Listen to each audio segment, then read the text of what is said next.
Very good morning to all. Since diabetes is the most common problem we are facing in dental clinic, I am going to discuss on management of type 2 diabetic patients in dental clinic.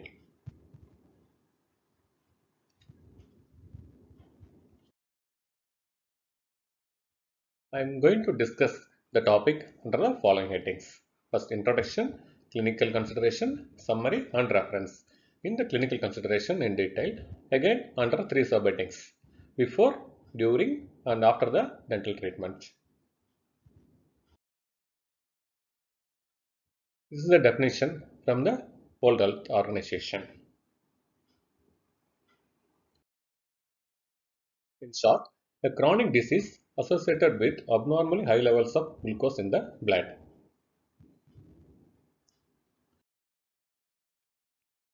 Before considering a patient as a diabetic, we need to know the normal and abnormal ranges of the blood glucose.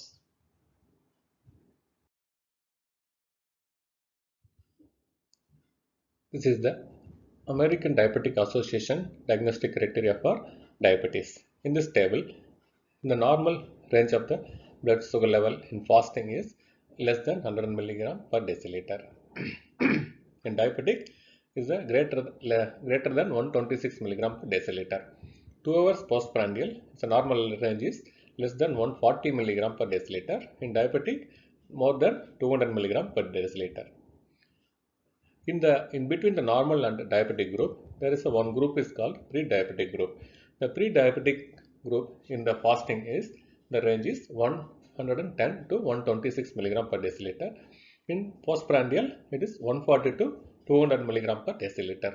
Why we are more concerned about the pre-diabetic patients? They are the future diabetic patients. By simple lifestyle changes, they can postpone or prevent the diabetes.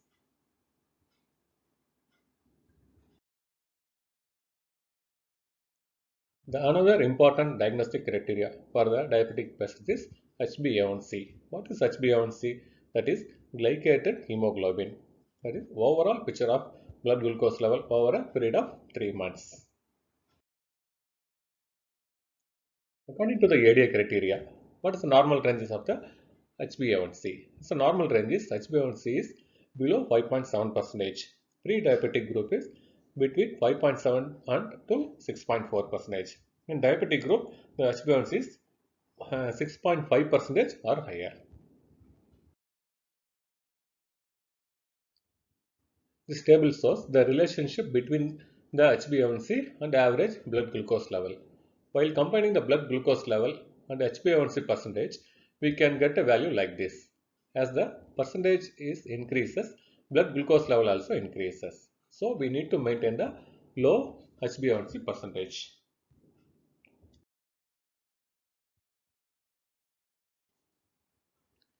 Here, I am not going to discuss in detail about the types, pathophysiology, and treatment of the diabetes. Instead of that, I am going to concentrate only in the diabetic care in the dental clinic. When the diabetic patients come to your clinic, you need to concentrate in the three areas. What are those areas? One is before initiating the dental treatment. Second one is during the treatment period. Third one is the post-operative care. How to taking care of the diabetic patients after the treatment.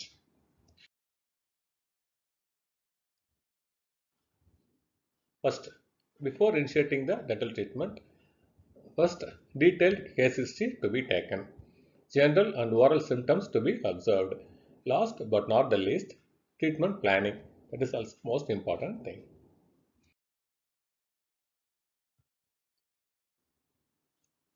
During the treatment, the special care to be given for the surgery, medicine and perio departments. Other important problem we are faced during the treatment is hypoglycemia.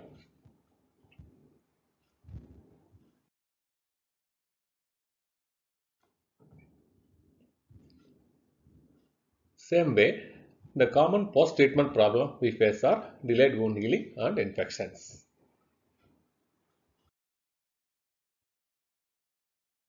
First, before initiating the dental treatment, how to manage the diabetic patients.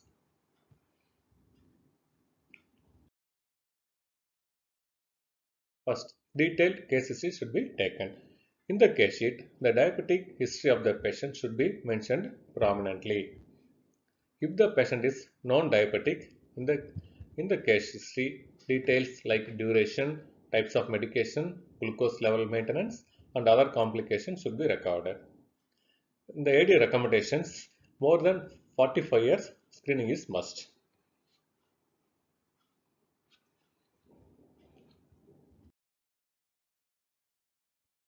As we all know, general symptoms of diabetic mellitus included the polydipsia, polyuria, polyphagia, unexplained weight loss, weakness, nocturnal urinosis, ketoacidosis, like this. In specific, we have to observe for oral manifestations like dry mouth, periodontal disease, periapical pathology, dental caries, atrophy of the oral mucosa, taste disturbance, burning mouth syndrome, and oral candidiasis like this. Therefore, we have the main role in the early recognition of signs and symptoms for diagnosis of diabetes mellitus patients.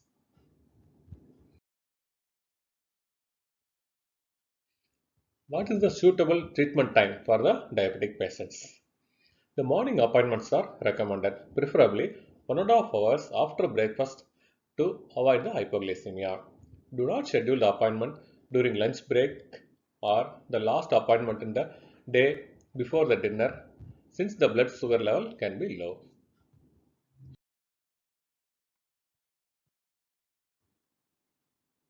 What is the contraindications? Avoid the dental appointments when the patient not taken medication and food. The patient have a cold, flu, tiredness, not recently seen in their physician. The fasting level is less than 70 mg per deciliter or more than 180 mg per deciliter. And recent emergency. Those are contraindication for the treatment for diabetic patients. Then dental considerations.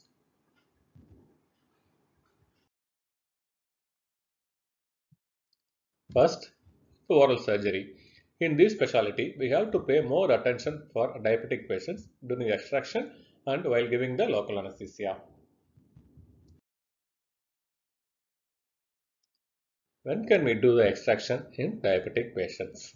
Up to which blood sugar level we can consider? That is an important question.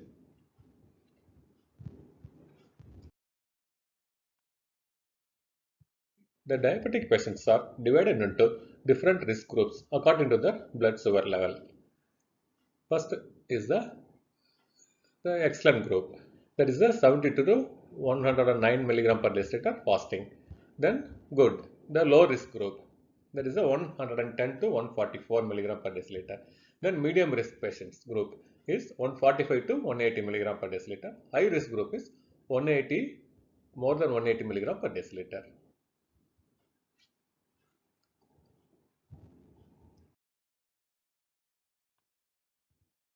The maximum permissible blood glucose level for the dental extraction is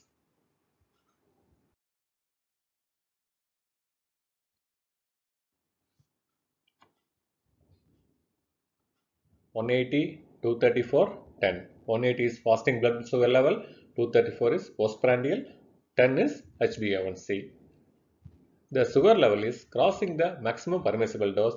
Delay the dental treatment until they achieve good metabolic control.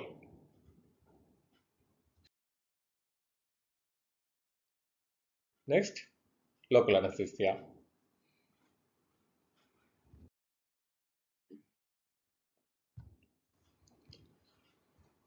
Adrenaline. In administration of local anesthesia with adrenaline, that is 1 is to 80,000, there is no significant alteration in blood glucose after the dental treatment.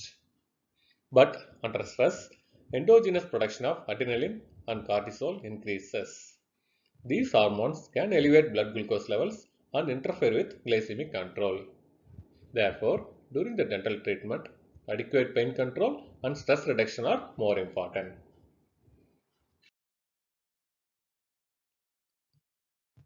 Next, come to that oral medicine and radiology. Few serious drug interactions observed between anti-diabetic drugs and drugs commonly used in dentistry, like azole antifungals, erythromycin, and carbamazepine.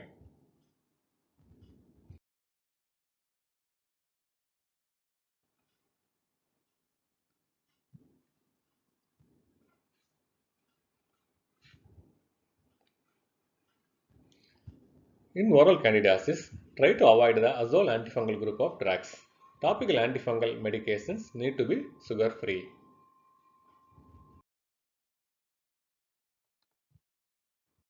Another important drug which you are going to see is steroid.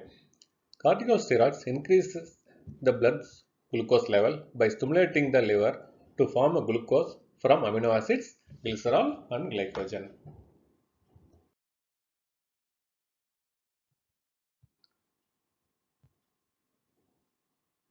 In special condition like Greenspan syndrome, we use the steroids. What is Greenspan syndrome?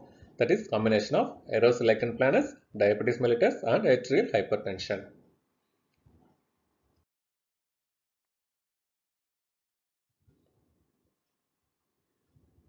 Instead of the oral steroids, we can use the topical applications of steroids. Once the lesion has resolved, the topical steroid should be tapered to alternate the day or less frequent therapy.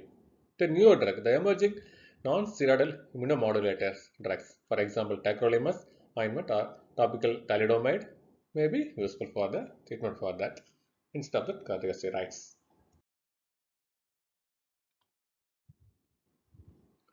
It's a common problems are like the salivary gland dysfunction and oral burning. Advise the patient to drink more water and prescribe the salivary substitute and sugarless gum.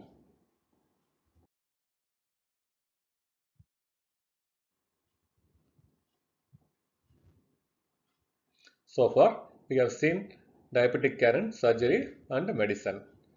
Then, periodontitis has been referred to as a sixth complication of diabetes. One of the major links between the oral and systemic health is the relationship between periodontal disease and diabetes mellitus.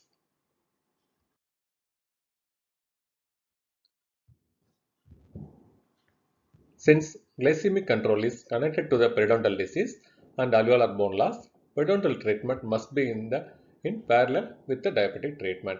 Primary treatment of periodontal disease in diabetic patients is usually non-surgical. Along with the scaling and the root planning, we must give the antibiotics like tetracycline or doxycycline.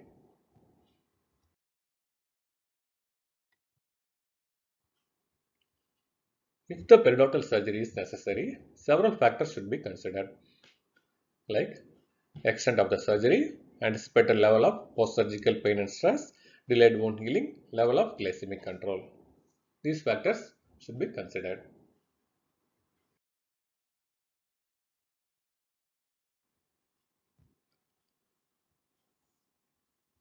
The recently emerging field in dentistry is dental implants.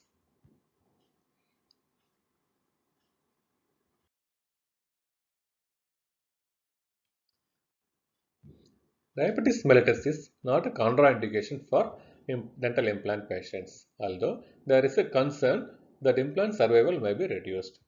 As all in patients, irrespective of diabetes status, appropriate patient selection and eradication of comorbidities is important. The comorbid conditions in diabetic patients are the poor oral hygiene, cigarette smoking, and periodontitis. With advanced techniques in the recent era, dental implants can be easily done without surgery. Keyhole technique or flawless method like techniques, which will be absolutely safe and successful even in severe diabetic patients.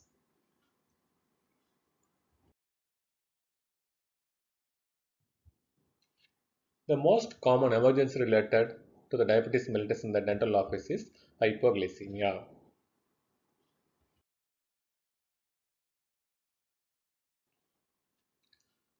The hypoglycemia is a potentially life-threatening situation which should be recognized and treated very quickly.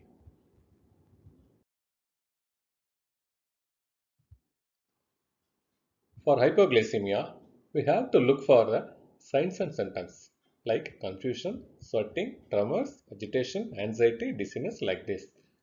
Severe hypoglycemia may result in seizures or loss of consciousness.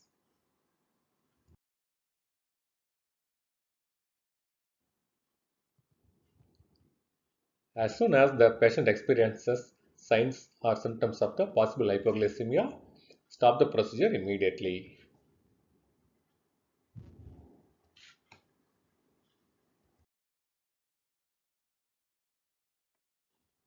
So, this table shows the treatment of the hypoglycemia in dental clinic or dental office.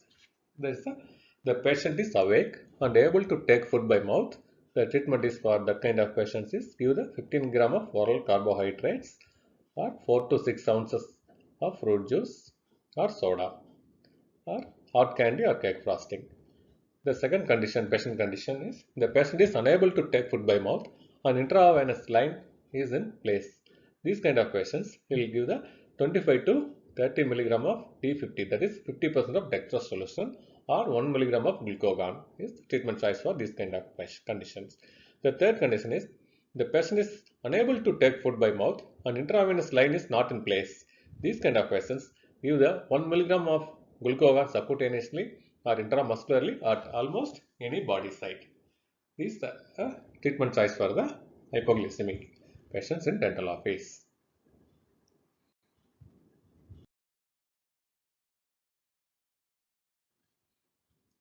Repeat capillary blood glucose level after 10 to 15 minutes. If the patient is still hypoglycemic, then the above procedure can be repeated probably up to 3 times. Glucose, chocolate, fruit juices must be available in the dental office for diabetic patients. Always be ready for the emergency.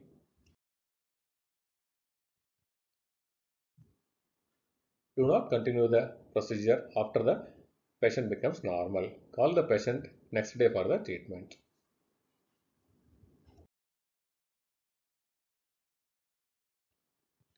Then postoperative care. Two most common problem we are facing the dental diabetic patients are infections and delayed wound healing. For infection control, postoperative antibiotics should be given. Advise the patient to stop smoking habit if the patient having the smoking habits.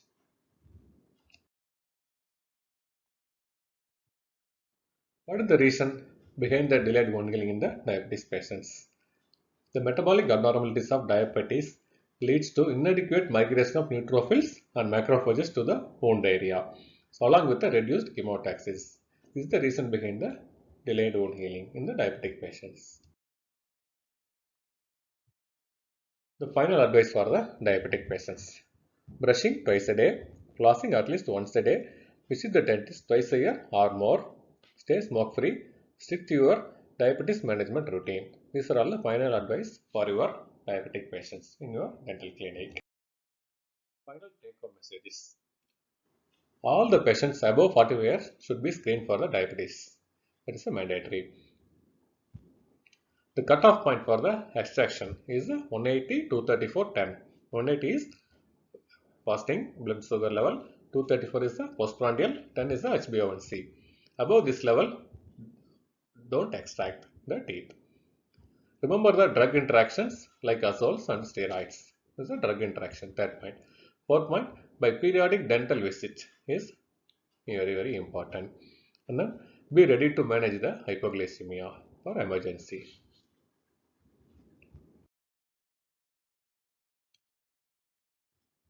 These are all my references.